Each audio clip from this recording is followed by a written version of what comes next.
1 Samuel capítulo 1, versículo 27.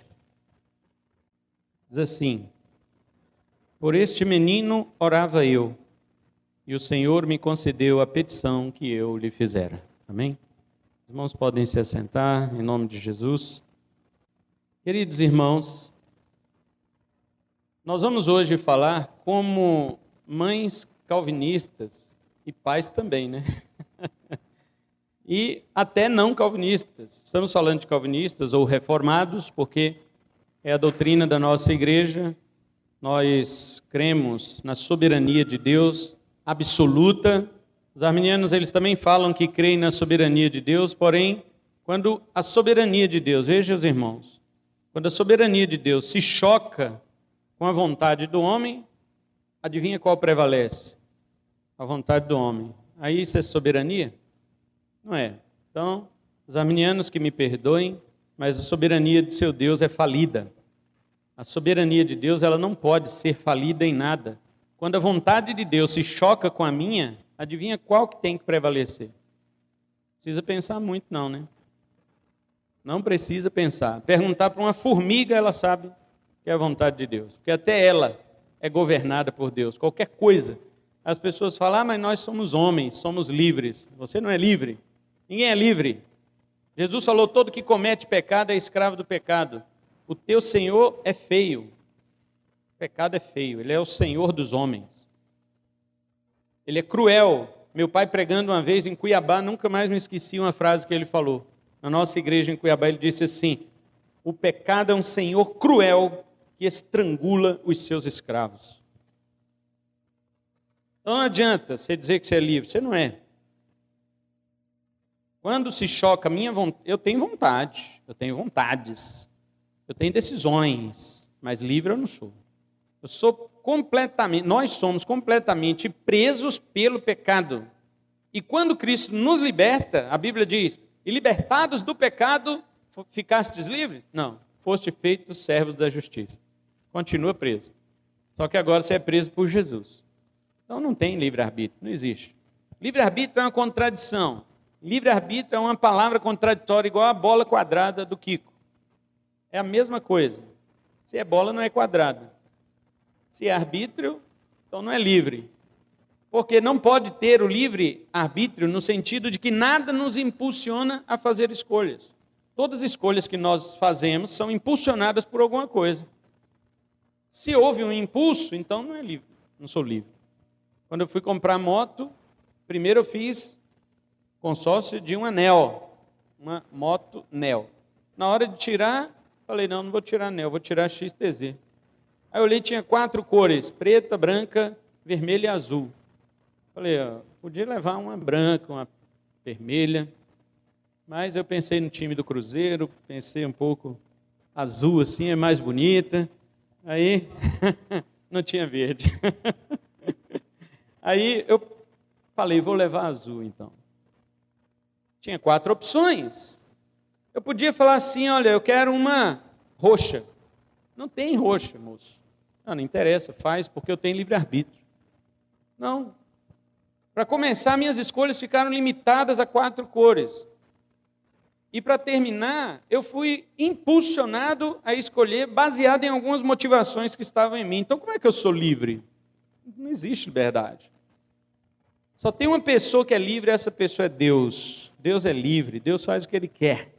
Por isso, quando a minha vontade se choca com a vontade de Deus, a vontade de Deus é que prevalece. Sempre, todo dia, toda hora. É a vontade de Deus que prevalece. Então, nós estávamos conversando aqui no estudo, quarta-feira, e a irmã Marina, ela me pediu, pastor, um dia o senhor podia pregar como mães calvinistas devem orar para os seus filhos. E eu falei, já está o tema da mensagem pronto, né? Só falta agora desenvolver. E pensando de quarta-feira para cá, até pensando mesmo em uma outra mensagem, mas confesso que fiquei incomodado, impressionado com essa questão, porque na verdade é uma questão não só para mulheres, mas para os homens, pais, não só para calvinistas, mas para arminianos, semi-pelagianos, enfim. Todas as mães querem o bem para os seus filhos. E quando nós falamos como que se ora por um filho, nós precisamos aprender com a Bíblia como é que nós oramos, não só pelos filhos, mas sobre qualquer coisa. Tem gente que diz assim, você aprende a orar orando. Não é verdade, isso é mentira.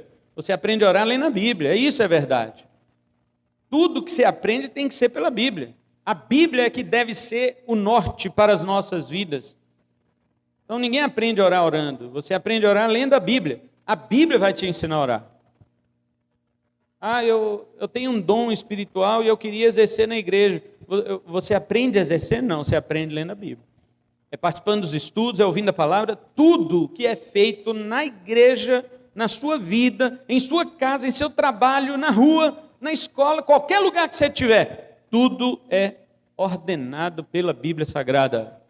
A sua vida deve ser guiada pela palavra de Deus. Tem gente que diz, não, eu tenho minha vida particular. A Bíblia não se mete em minha vida particular. Não existe isso para o crente. O crente é integral. O crente é completo, ele não é dividido, ele não é fatiado, ele não é tomografado. O crente, ele é integral, ele é completo. Toda a sua vida é para a glória de Deus, toda a sua vida. E quando falamos dos relacionamentos, mães, pais, filhos, isso também é verdade e precisa ser orientado pela Bíblia Sagrada. Então é sobre isso que nós vamos falar hoje. Como mães e pais também, calvinistas, devem orar por seus filhos. Nós vamos falar isto não querendo centralizar a oração aqui para pessoas que creem na doutrina reformada, não é isso. Mas, obviamente, nossa pregação não irá ao encontro do coração de pessoas com ideias semi-pelagianas, de pessoas arminianas, que creem no livre-arbítrio. Porque essas pessoas acham que sua oração pode mudar a Deus. Quando eu dava aula em seminário, eu dava estudos bíblicos e aula em seminário, era muito comum os alunos dizerem, mas professor, a nossa oração pode mudar Deus. A nossa oração muda a vontade de Deus, os propósitos de Deus. Então, essa coisa está tão infiltrada na nossa mente que se tornou uma cultura. A cultura religiosa diz que você orando, você pode mudar a vontade de Deus. E aí citam alguns exemplos. Por exemplo, Moisés, quando orou a Deus, que Deus ia destruir o povo, e depois Deus, não vou destruir.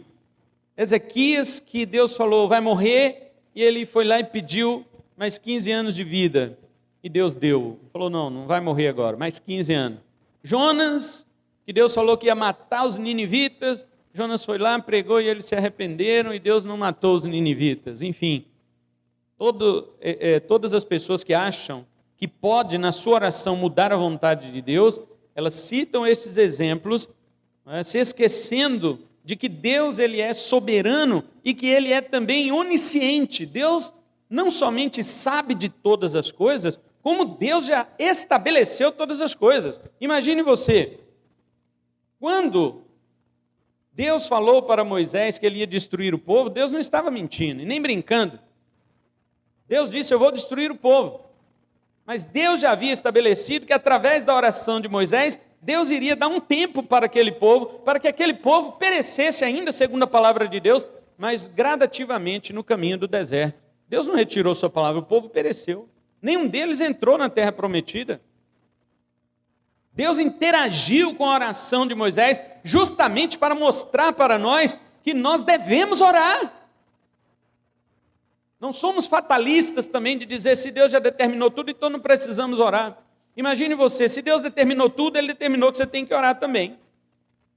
Se Deus determinou tudo, Ele determinou que sua oração não vai mudar a vontade dEle, mas Ele determinou que através de sua oração, muitas coisas da vontade dEle seriam feitas por intermédio do seu pedido. Deus é sábio. A sabedoria dEle vai muito além da nossa capacidade de raciocínio. E a gente nasceu ontem e acha que pode fazer uma oração que surpreenda o Deus do universo, o Deus eterno que existe desde sempre. Isso é uma tolice. Nós oramos porque orar não muda Deus, orar muda mim. Nós oramos por quê? Porque Deus estabeleceu que a oração é o meio através do qual, por Cristo Jesus, nós teremos comunhão com Ele. Não há possibilidade de comunhão com Deus sem oração. Nós oramos porque é mandamento, Deus mandou orar.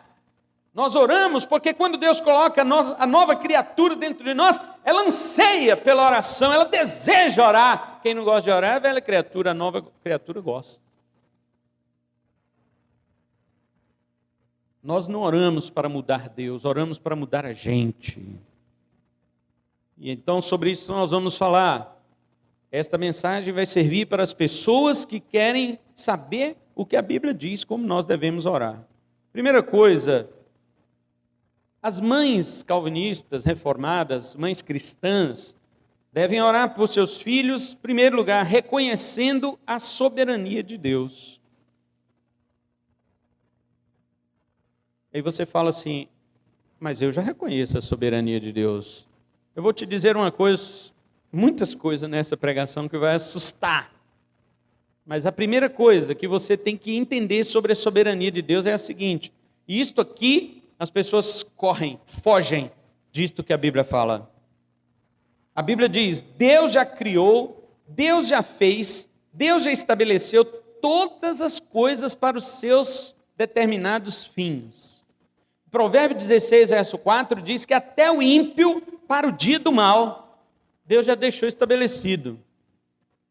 Se você crê na soberania de Deus, mãe, pai, se você crê na soberania de Deus, você tem que considerar que é possível que o teu filho tenha sido já estabelecido por Deus para o dia do mal. Confiar na soberania de Deus é confiar não só no poder, mas na sabedoria através da qual Deus faz todas as coisas segundo sua vontade. E uma coisa sobre a soberania de Deus,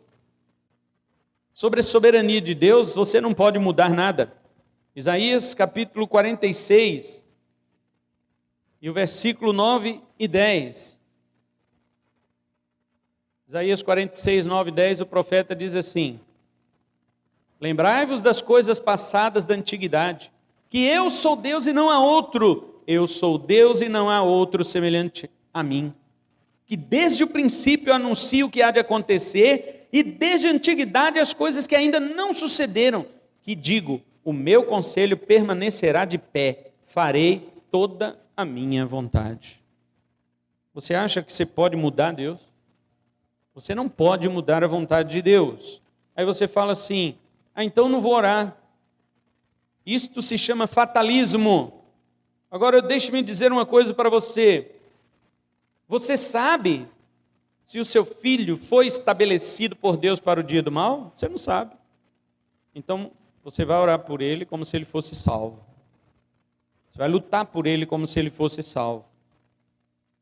A soberania de Deus não deve lhe tornar fatalista. Fatalista é aquela pessoa que diz assim, Deus já determinou tudo, então não vou fazer nada. Eu digo, um estoico é melhor do que um crente que pensa assim. O que era um estoico? Estoico era um grupo de filósofos gregos antes de Cristo que acreditavam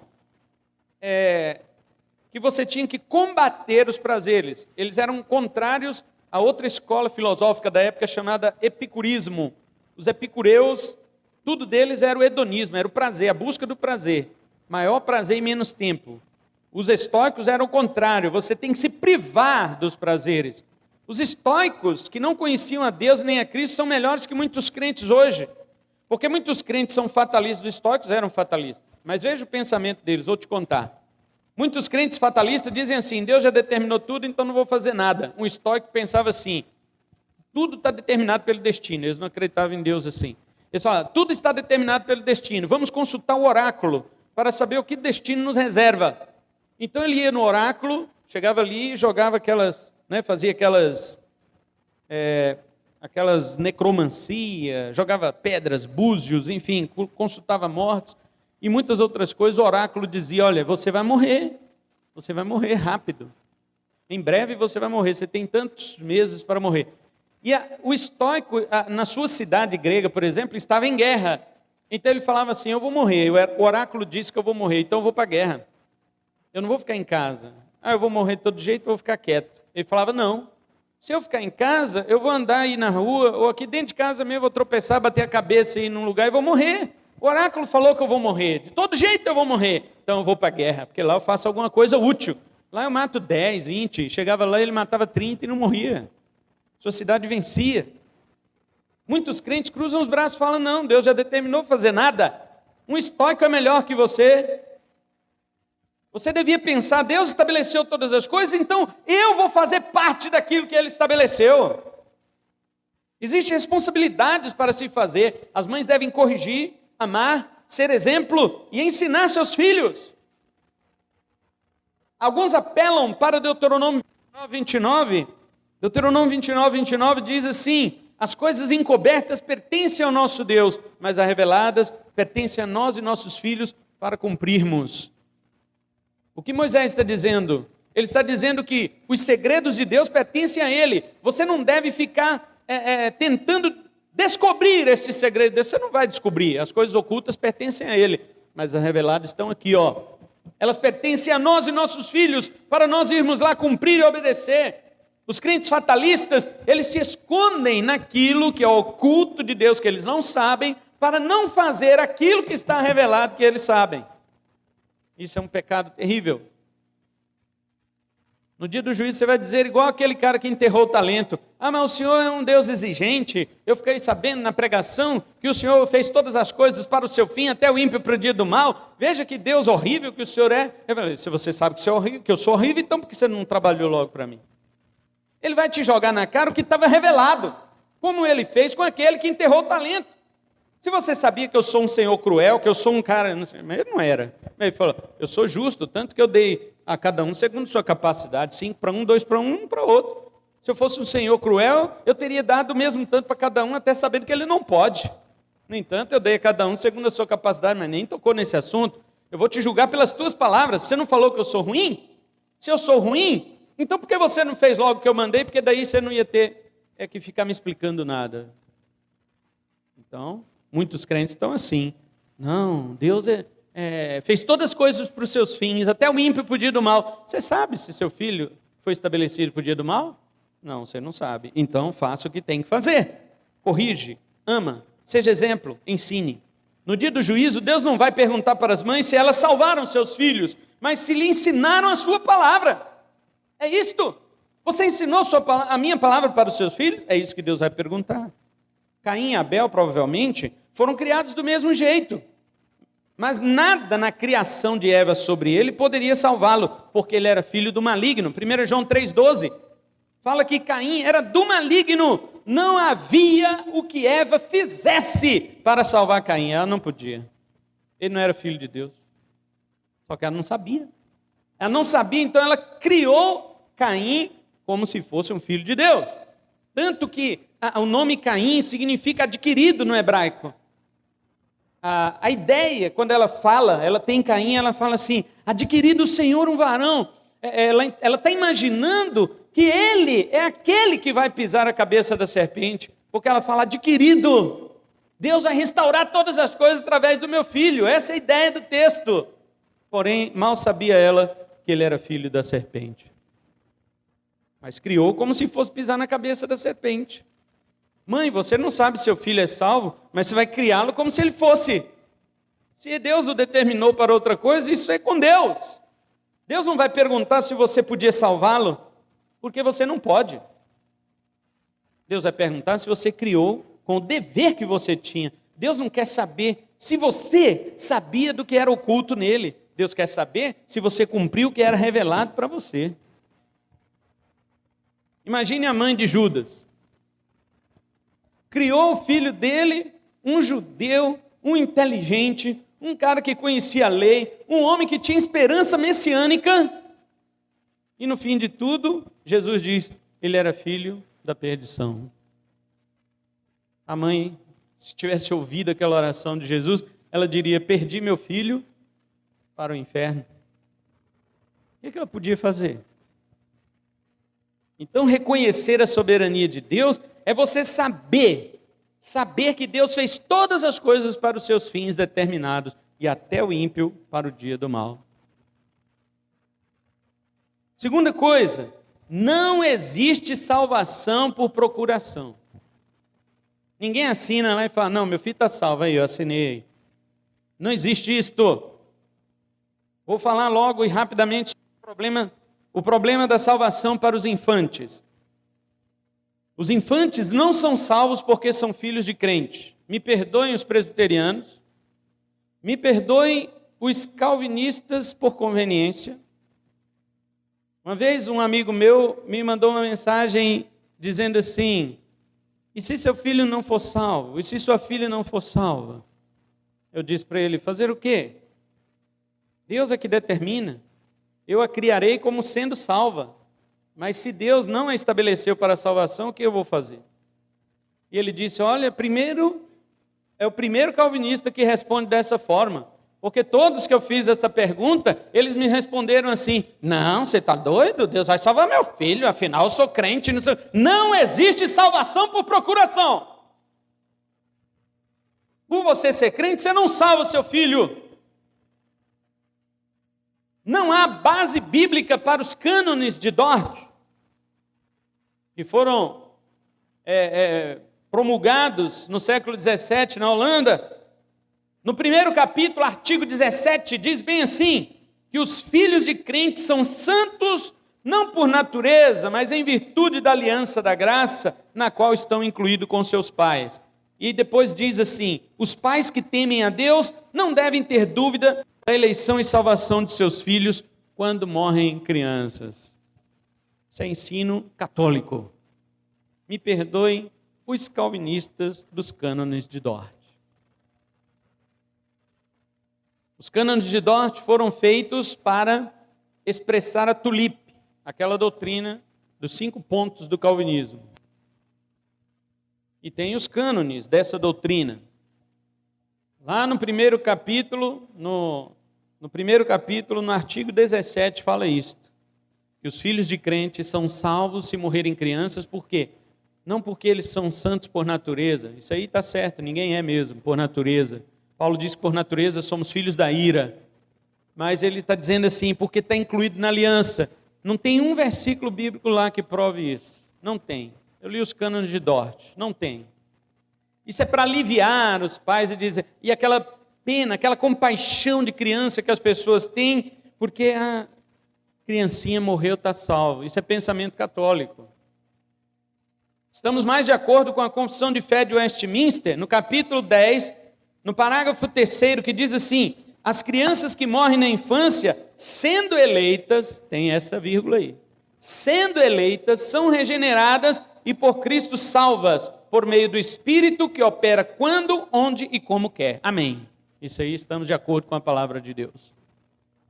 Se forem eleitas, então o Espírito de Deus fará regeneração na vida dela. Porque a regeneração não depende de ouvir a palavra. A regeneração precede a fé. A regeneração vem antes da fé. Os arminianos é que dizem o contrário. Porque se eu perguntasse aqui, ainda nossa mente está um pouco bagunçada com o arminianismo. Se eu pergunto aqui de uma vez, sem falar isso aqui antes, e dissesse, o que você precisa fazer para nascer de novo? Todo mundo ia dizer, tem que crer. Mas isso não é bíblico. Isso é arminianismo. O que você precisa fazer para nascer de novo? Nada. Você não pode fazer nada. Você está morto, o que você vai fazer? Quando Jesus diz para Nicodemos, é necessário nascer de novo, ele está dizendo de uma necessidade, não de uma possibilidade. Ele está dizendo que é necessário e não possível. Agora, quando o Espírito de Deus, pela pregação do Evangelho, entra no seu coração, quebra o coração de pedra e transforma em coração de carne, você nasceu de novo. Agora você pode crer. Aliás, só podem crer os que ele fez isso. O batismo infantil, que é praticado em algumas igrejas pedobatistas, ou a consagração, que é praticada em igrejas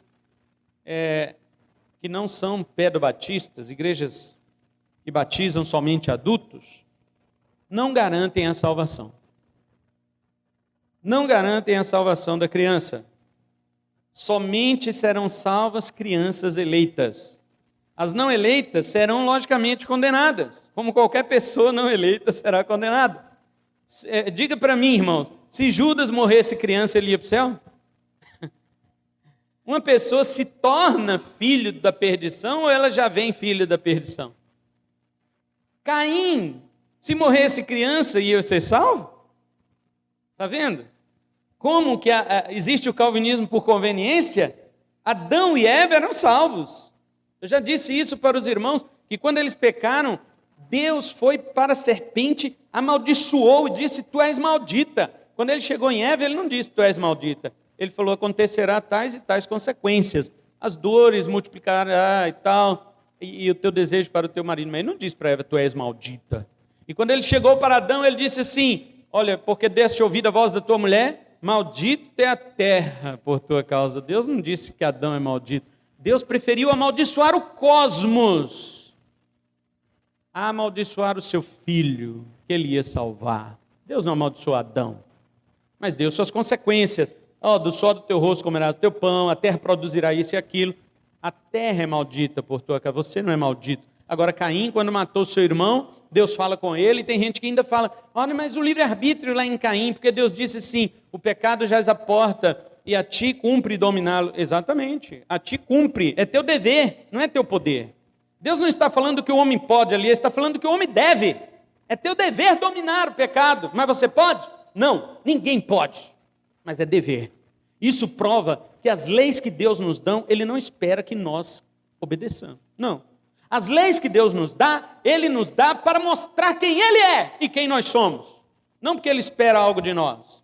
É como você também diz para o seu filho, não mexe ali, porque se você mexer ali, você vai apanhar. Você já deu uma lei, você já tornou seu filho responsável, pronto. Mas você sabe que ele não é capaz. Vai lá mexer, e quando ele vai lá e mexe, você bate. Mas você sabia que ele não era capaz de obedecer. Por que você deu uma lei que você sabia que ele não era capaz? Você deu uma lei que você sabia que ele não era capaz, porque não é a lei, não é a possibilidade dele te obedecer que torna ele responsável. O que torna ele responsável é alguém que tem autoridade sobre ele ter dado a lei para ele, independente se ele pode ou não. Isto é o que aconteceu conosco.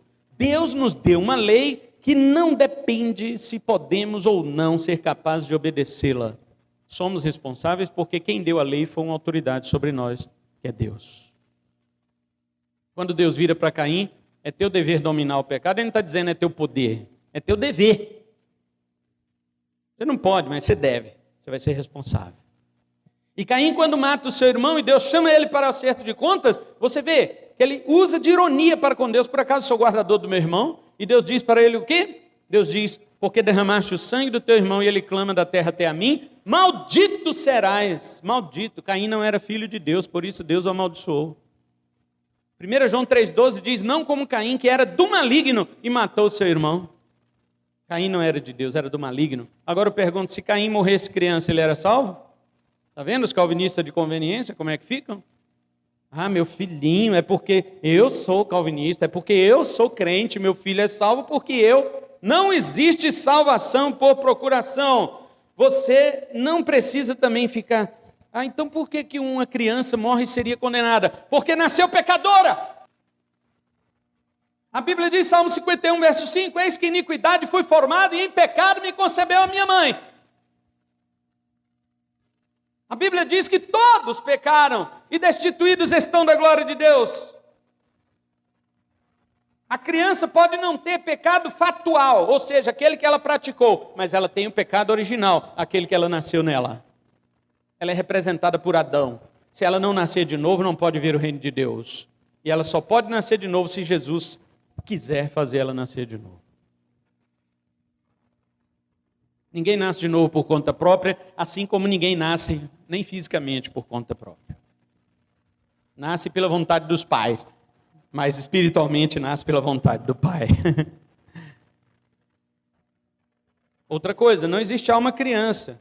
Portanto, não fica com essa compaixãozinha. Ai, nenenzinho, será que era eleito? Eu não sei, ninguém sabe se era. Mas se não for, vai para o inferno. Ah, mas o nenenzinho, não existe alma criança. A justiça de Deus, no caso de crianças não eleitas, ainda glorificará a Deus por sua equidade. Deus é justo. Uma criança condenada ao inferno sofrerá menos do que um adulto condenado ao inferno. Porque Ambos têm o pecado original de Adão, mas o adulto acrescenta os pecados que ele praticou. A criança não praticou. Pelo pecado de Adão é condenada, mas não sofrerá as sentenças dos pecados praticados porque ela não praticou. Então ela sofrerá menos no inferno do que os adultos não eleitos, a criança não eleita. Mas não vai ter criança no inferno, entenda isso. Já são adultos, todos estarão adultos na outra vida, na vida eterna, ou na morte eterna, todos estarão adultos. Então os pais representam seus filhos, sim. Não estou dizendo que você não represente seu filho, mas você representa seu filho não para a salvação. Você representa na criação deles como mordomos de Deus sobre seus filhos, aliás, como mordomos de Deus sobre qualquer outra coisa que Deus colocou na nossa responsabilidade. Filhos também são uma parte da mordomia cristã. Isso não exclui você de criar seu filho na disciplina do Senhor. É o seu dever.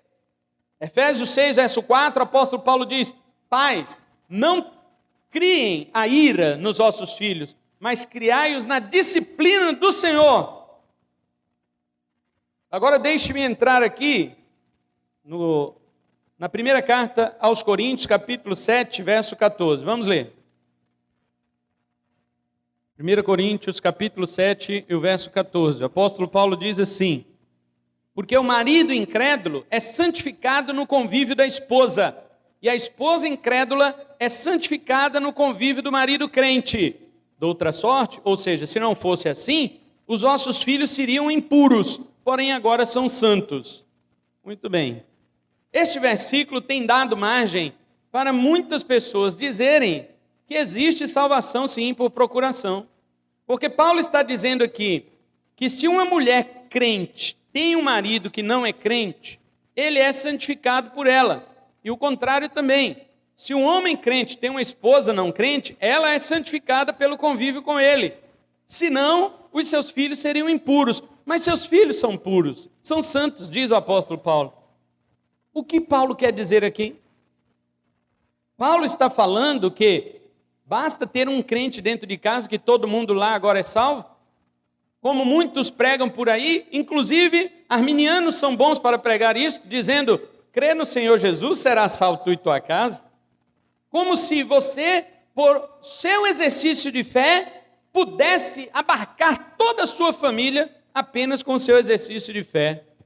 Isso não é verdade. O texto de Atos 16, 31 é a estratégia evangelística do apóstolo Paulo. E o carcereiro romano está perguntando: o que farei para ser salvo? Ele está perguntando ser salvo da punição romana, porque ele dormiu e os presos foram soltos por causa do terremoto. Ele não está falando de salvação em Cristo, porque ele nem sabia quem era Cristo. Ele era romano. Ele está falando de outra coisa. Paulo, que aproveita essa frase dele: você falou em sozo no grego é salvação.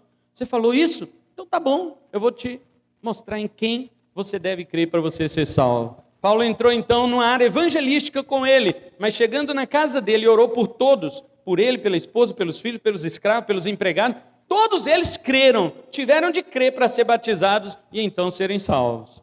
Não foi só o carcereiro. Não existe esse negócio: você crê, sua família é salva. Não há salvação por procuração.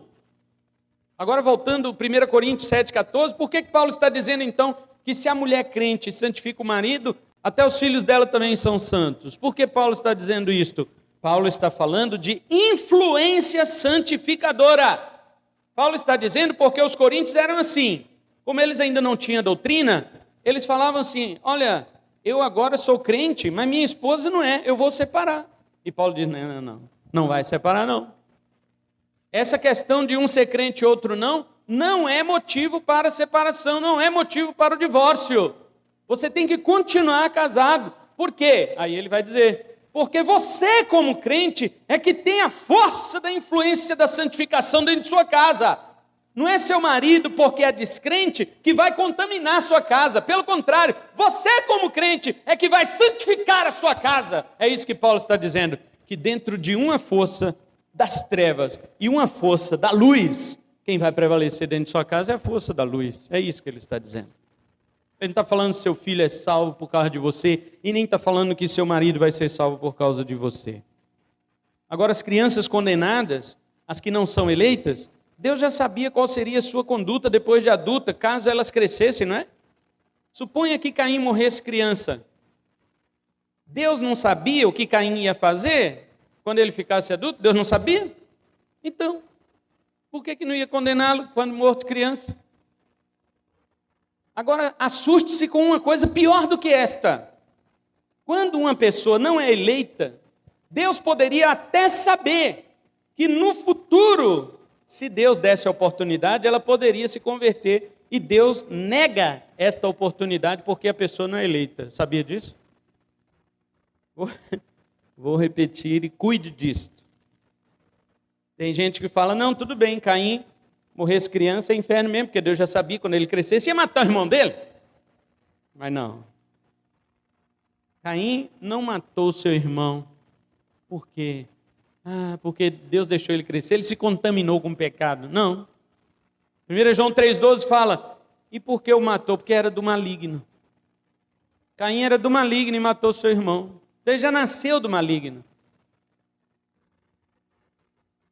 Agora vamos supor que Deus soubesse que numa oportunidade futura, Caim ia se arrepender se ele ouvisse outro irmão dele chegar, meu irmão, por que você fez isso? Vamos ali sacrificar um animal igual Abel fez também, e Deus vai te perdoar. E Caim fosse lá e aceitasse aquilo lá. Vamos então, me arrependo de ter matado meu irmão. Vamos supor, mesmo Deus sabendo disso, Deus então cortaria esta oportunidade, não deixaria Caim chegar nisso, porque Caim era do maligno, não era de Deus. Ainda que Deus soubesse que ele poderia se arrepender. É uma prova disso? Biblicamente, Mateus 11, a partir do verso 20. Isso é pior do que você saber que Hitler poderia ter morrido criança, senão não teria feito aquilo tudo. Mas não. Pior do que isso ainda, de Hitler ter ficado adulto e ter feito tudo aquilo, pior ainda do que isso, era Deus saber que Hitler poderia se arrepender e negar a oportunidade dele de se arrepender, como Deus fez aqui em Mateus 11. Vamos lá. Mateus 11, verso 20, diz assim, passou então Jesus a increpar é jogar na cara, as cidades nas quais ele operara numerosos milagres, pelo fato de não se terem arrependido. Jesus fez os milagres e as cidades não se arrependeram. Jesus cita duas aqui. Ai de ti, Corazim, ele fez milagres lá. Ai de ti, Betsaida, ele fez milagres lá. Porque se em Tiro e Sidom, outras duas cidades onde Jesus não fez milagre. Olha o que Jesus está dizendo. Se em Tiro e Sidom se tivessem operado os milagres que em vós se fizeram, há muito que elas teriam se arrependido com pano de saco e cinza.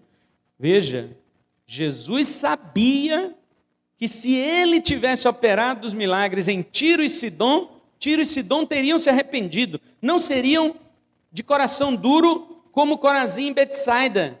No entanto, ele operou os milagres em Corazim e Betsaida, sabendo que eles não iam aceitar, e deixou de operar em Tiro e Sidom, sabendo que eles iam se arrepender. E Deus privou, falou, você não vai. Por quê? Próximo versículo. Contudo, no dia do juízo, haverá menos rigor para Tiro e Sidom do que para vós outras. Ou seja, as 4 cidades vão para o inferno. Corazim, Betsaida, Tiro e Sidom vão para o inferno.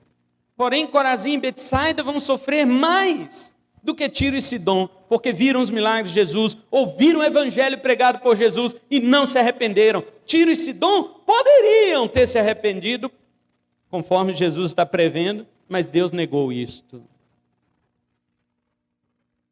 Não vão se arrepender. Não vão porque eu não vou deixar pregar o evangelho lá.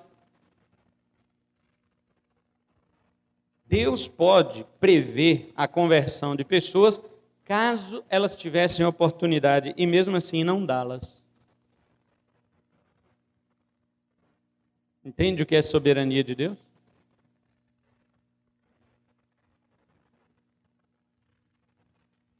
É muito fácil dizer se Caim morresse criança, podia ser condenado, por quê? Cresceu, matou seu irmão, tá. Mas e se ele crescesse e se arrependesse? Deus está dizendo, não vai. Eu vou negar esta oportunidade a ele. Terceira coisa, orando pela salvação dos seus filhos. Mesmo mãe, pai, você não sabendo o destino de seus filhos, vocês devem orar por eles como se Deus quisesse salvá-los. Você deve associar suas palavras aos seus filhos, a sua oração por eles. Os filhos precisam ser evangelizados. Você tem que pregar o evangelho para os seus filhos desde cedo. O exemplo da sua vida também faz parte. Enquanto crianças, eles devem ser conduzidos independente do seu gosto. Independente do gosto dele, é criança, vai comigo. Ah, mas eu não quero ir, vai comigo. Não podemos permitir, como diz lá em Isaías, capítulo 3, ele fala, o meu povo será governado por crianças e mulheres serão seus líderes. Que isso? Depois de adulto, a responsabilidade é pessoal. Agora deixa eu dizer uma coisa para as mães calvinistas. Quando você orar pela salvação dos seus filhos, você deve pensar nisso cedo. Cedo! Muitos filhos são criados com vistas ao que serão neste mundo, com profissões de sucesso. Muitos filhos são criados com vistas a profissões de sucesso. Eu vejo e ouço pais calvinistas falarem para seus filhos, aí não estudou, olha o que você virou. Isso não deve sair da boca de um pai e de uma mãe calvinista. Não estudou, olha o que você virou. Você não é ninguém na vida por causa disso, porque você não estudou. Você está empurrando seu filho para quê? Para as profissões deste mundo? O que você está dizendo para ele? Você está dizendo para os seus filhos o seguinte, eu te empurro para as melhores escolas, meus filhos. Você tem que ter as melhores profissões. Você tem que ser uma pessoa destacada na sociedade. E muitas mães calvinistas deixam para orar pela salvação dos seus filhos, depois que elas já empurraram ele para essas coisas e eles se afastaram de Deus. Agora vamos orar. Oh, meu filho, oh, minha filha. Mas por que não empurrou para Deus desde cedo? Empurrou para profissões, empurrou para as melhores escolas. Eu admiro Paul Washer, aquele pastor pregador, ele diz o seguinte, eu não quero para os meus filhos as melhores escolas, os melhores estudos, eu não quero para eles as melhores profissões, eu quero para os meus filhos que eles sejam servos de Deus. Se eles tiverem que morrer perseguidos como missionários em tribos indígenas, assassinas, que eles tenham que morrer nas mãos de muçulmanos que são radicais e que matam cristãos, que seja, mas eu quero encontrar meus filhos no céu. Agora nós não, nós queremos empurrar nossos filhos para as melhores faculdades, queremos empurrar nossos filhos para os melhores empregos, e isto afasta-os de Deus. Depois resolvemos orar por eles. Não, ore desde criança, ore desde cedo. A Bíblia diz, Provérbios 22:6, ensina a criança no caminho que deve, não é o adulto, não, é a criança. Não é o jovem, é a criança.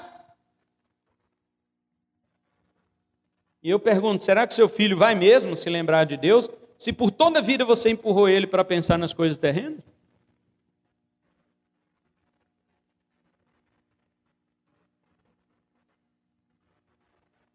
Quarto lugar, as mães calvinistas devem aceitar as disciplinas que Deus dá aos seus filhos.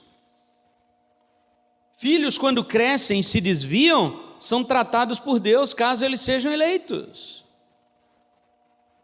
Ele vai ser salvo? Vai. Então deixa Deus tratar ele. Mães não podem interferir no tratamento de Deus sobre seus filhos. Ai, pastor, ora para o meu filho que ele está sofrendo muito. Por que ele está sofrendo? Ele se desviou da palavra. Deixa sofrer. Ele é eleito? É. Se é eleito, ele vai vir para a presença de Deus. Mas precisa ser quebrado. Deus não aceita. E olha, Deus quebra pessoas dentro da igreja. Não precisa sair da igreja para Deus quebrar. Deus quebra dentro da igreja, porque Deus não aceita pessoas arrogantes, orgulhosas, que queiram roubar a sua glória. Não. Ah, meu coração está cortado. Maria também. Simeão falou para ela quando Jesus tinha nascido, lá no templo, pegou ele no colo e falou, olha, uma espada traspassará a tua alma. Ela sabia disso. Cresceu Jesus a vida inteira sofrendo, e o coração dela uma espada enfiada a vida inteira. no coração daquela jovem mãe. E depois de 33 anos ela vê seu filho crucificado. Não pode impedir o trabalho que Deus tem para salvar. Não pode. Sendo eleito, ele voltará para a presença de Deus e nele se cumprirá a vontade de Deus.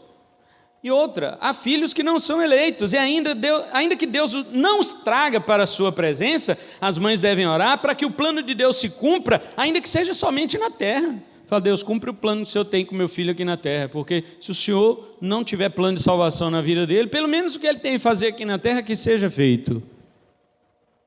Pode ser pessoas que vão ajudar muita gente, mas não tem salvação. Aceite as disciplinas que Deus dá para os seus filhos.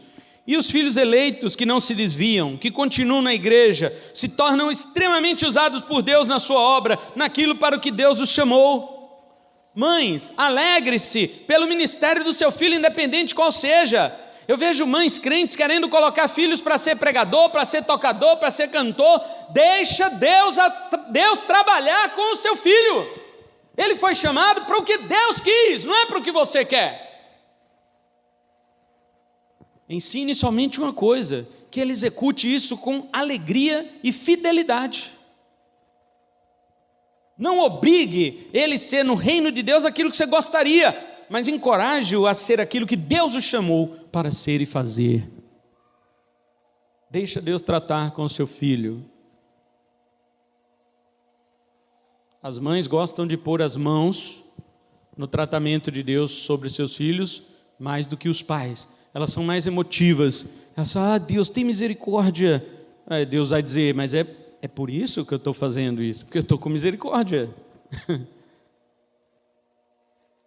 Se eu não tivesse misericórdia, eu deixaria ele tranquila, tiraria a espada do seu coração, mas ele iria para a condenação. E aí, o que você prefere? Uma espada fincada no seu coração o tempo todo, mas ver seu filho no céu? Amém. Então coloque 2 espadas. Eu quero ver meu filho salvo. 5º e último lugar, descanse na glória de Deus. Ore dessa forma. Senhor, eu estou orando, mas eu quero descansar na tua glória. Porque quando você entende que tudo é para a glória de Deus, você entende que salvação ou condenação sempre vai resultar na glória de Deus. Salmo 76:10 diz assim, até a ira humana há de louvar-te, e com o restante das iras, Deus, tu te cinges. Deus pega as iras dos homens e faz um cinturão para ele, e coloca um cinturão bem grandão, bonito, e todo mundo, que cinturão lindo de Deus. Esse cinturão é do quê? É feito do quê? Deus fala das iras dos homens. Até a ira humana louva a Deus. Mães calvinistas, entendam, tudo é para a glória de Deus. Seu filho salvo ou seu filho condenado é para a glória de Deus. Mesmo um filho condenado, pastor, eu estarei feliz no céu. Os adventistas enlouquecem com isso, né? Eu estarei feliz no céu, sabendo que meu filho está no inferno. Estará feliz no céu, porque nossos sentimentos no céu serão diferentes, porque mais importante do que qualquer coisa é a glória de Deus.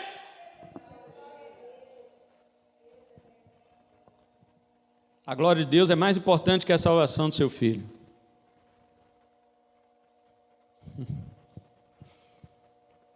E outra, no céu não vai ter aquele sentimento, mãe, pai, marido, mulher, não. Somente sentimentos fraternais supremos. Deus será o único pai, Cristo o único Senhor e marido, a igreja a única esposa. Essa é a família do céu. O resto é condenação e glória para Deus. Apocalipse 15 é um texto que os salvos cantarão. O apóstolo João diz que aquilo lá é o cântico de Moisés, e diz assim, Apocalipse 15, a partir do verso 3 fala, e entoavam o cântico de Moisés, o servo de Deus, e o cântico do Cordeiro, dizendo, olha o tipo desse cântico, irmãos, Grandes e admiráveis são as tuas obras, Senhor Deus Todo-Poderoso.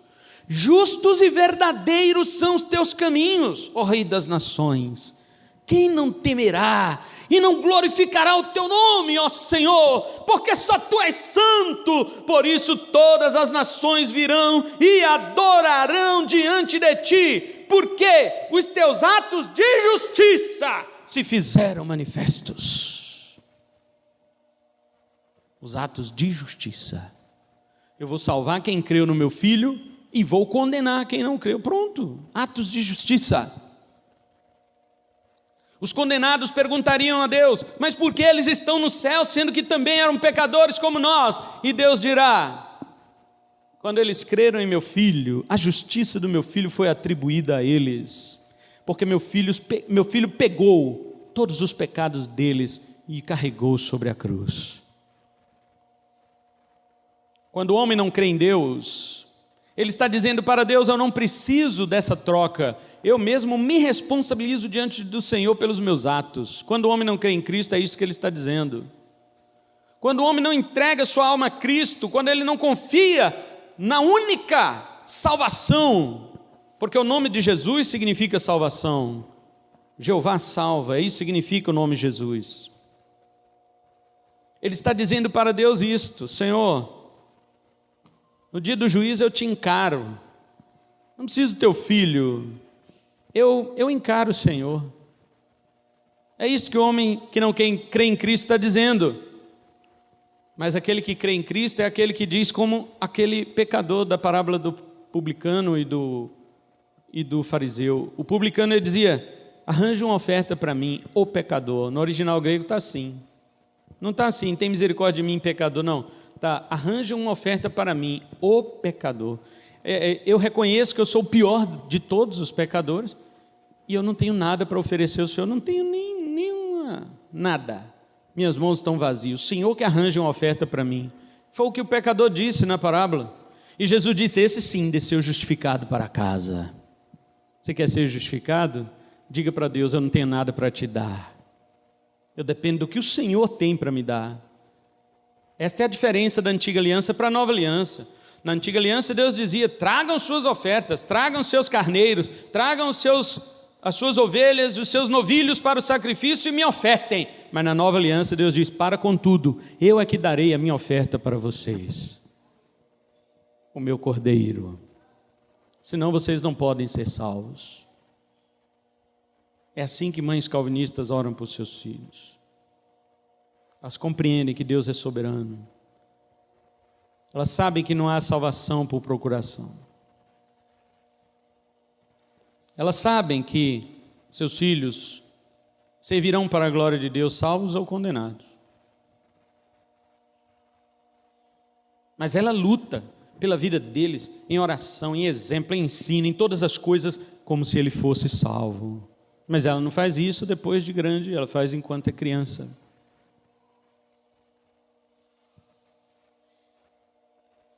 E no fim de todas as coisas, Deus é glorificado. Isso é o que importa, a glória de Deus. Que Deus nos abençoe com a sua palavra, em nome de Jesus. Vamos orar.